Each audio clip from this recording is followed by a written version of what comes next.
ये देखिए आगे एक छोटा सा बच्चा जिसका नाम आशीष कुमार और चाचा जी का नाम तो भूल ही गए, दोबारा पूछना पड़ेगा। हेलो हेलो, ये दीदी कहना है हम तो दिल दे ही चुके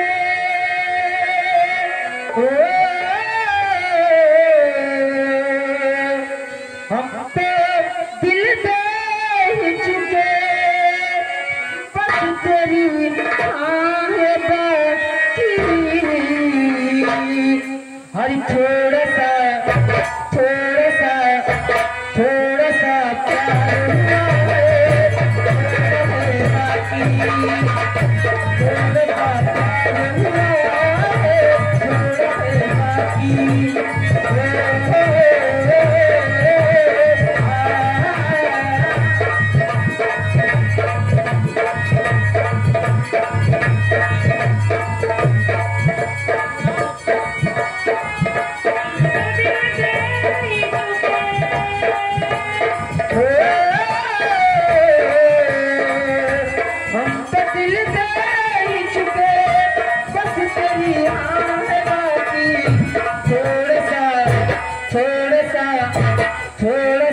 प्यार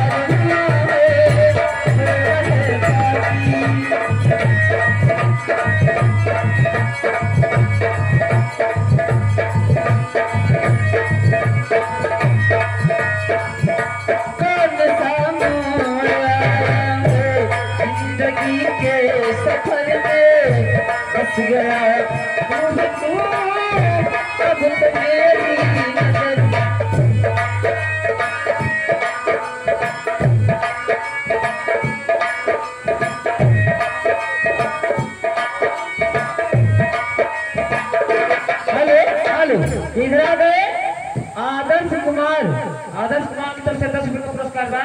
लेकिन ये जी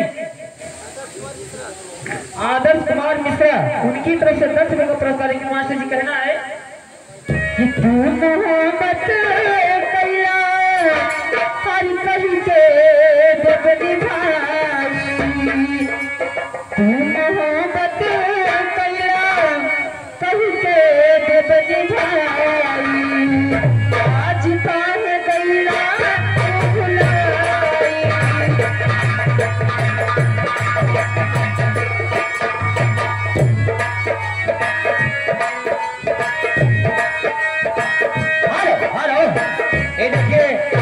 आगे कुलदीप कार्यबल 101 रुपए का पुरस्कार पार्टी की तरफ से बहुत बहुत स्वागत है।